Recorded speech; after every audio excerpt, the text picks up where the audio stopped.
अस्सलाम वालेकुम प्यारे साथियों, आज मैं आप हजरात को एक मर्द मोमिन का किस्सा सुनाने जा रहा हूँ जिसको एक कोठरी में 40 रोज तक बंद करके रखा और उनके सामने शराब और खिंजीर का गोश्त रख दिया, लेकिन उस मर्द मोमिन ने शराब को और गोश्त को हाथ तक नहीं लगाया।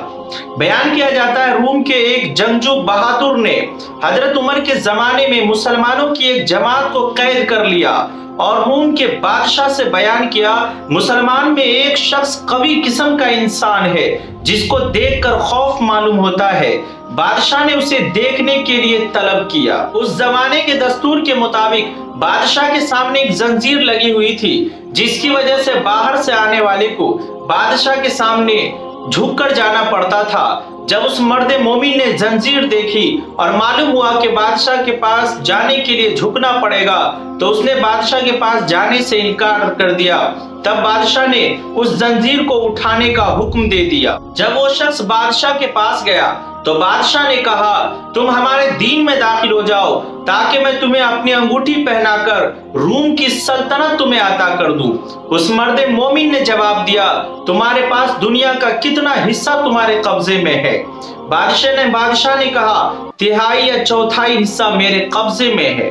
उस मर्द मोमिन ने जवाब दिया, अगर पूरी दुनिया तेरे कब्जे में जर व जवाहिरात से भरी होती और तू एक अजान के इवज मुझे देता तो भी मैं उसे कबूल नहीं करता। ये सुनकर बादशाह ने कहा, अजान क्या चीज है? उस मर्द मोमिन ने जवाब दिया, अशहदु अल्ला इलाहा इल्लल्लाह अशहदु अन्ना मुहम्मद रसूलुल्लाह। अजान ही का एक कलीमा है। बादशाह समझ गया इसके दिल में मोहम्मद रसूलुल्लाह सल्लल्लाहु अलैहि वसल्लम की मोहब्बत समा चुकी है, अब इस तरह काम नहीं चलेगा। बादशाह ने हुक्म दिया, एक देग में पानी गर्म किया जाए और जब पानी खौलने लगे तो उसमें इसको डाला जाए ताकि इसका काम तमाम हो जाए या खौफ से अपने दीन से फिर जाए। जब उसमें उसको डाला गया तो वो बिस्मिल्लाह पढ़कर उसमें दाखिल हुआ और हुक्म इलाही की बरकत से दूसरे जानिब से वो निकल गया। ये देखकर लोगों को और भी ताज्जुब हुआ। बादशाह ने हुक्म दिया, एक अंधेरी कोठरी में उसको बंद कर दिया जाए और सिवाय खिंजीर और शराब के उस कोठरी में और कुछ न रखा जाए। चुनांचे 40 रोज बाद उस कोठरी को जब खोली गई तो लोगों ने देखा कि जो कुछ भी उसमें डाला गया था उस मर्द मोमिन ने किसी को भी हाथ नहीं लगाया। दरियाफ्त किया गया, आखिर तुमने उसमें से कुछ क्यों नहीं खाया, हालांकि ऐसी सूरत में खाना जायज था। उस मर्द मोमिन ने जवाब दिया, अगर मैं खा लेता तो तुमको खुशी होती, मेरा मकसद तुम्हें गुस्सा दिलाना था। बादशाह ने कहा, अगर तुम मुझे सजदा कर लो तो मैं तुम्हें और तुम्हारे साथियों को छोड़ दूंगा।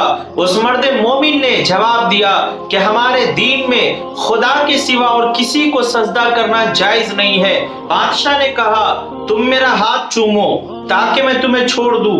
उस मर्द मोमिन ने जवाब दिया, बाप और सुल्तान आदिल और उस्ताद के लिए जायज है, दूसरों के लिए नहीं। बादशाह ने कहा, तुम मेरी पेशानी को बुसा दो। उसने जवाब दिया, हाँ, मगर एक शर्त के साथ मुमकिन है। उसके बाद उस मर्द मोमिन ने अपनी आस्तीन को उसके पेशानी पर रखी और उसको चूम लिया, इस नियत से कि मैं अपने आस्तीन को चूम रहा हूँ। उसके बाद बादशाह ने उस मर्द मोमिन और उसके साथियों के साथ मालो जर देकर रिहा कर दिया और हजरत उमर को खत लिखा कि अगर ये शख्स हमारे दीन पर होता तो हम उसकी परस्तिश करते। तो प्यारे साथियों, जो ईमान और इखलास के साथ अल्लाह पर भरोसा करता है, अल्लाह हर हाल में उसकी मदद करता है। हमें भी उस अल्लाह पर भरोसा करना चाहिए। दुआ कीजिए अल्लाह ताला हम तमाम को अमल करने की तौफीक इनायत फरमाए। अस्सलामु अलैकुम व रहमतुल्लाहि व बरकातुहू।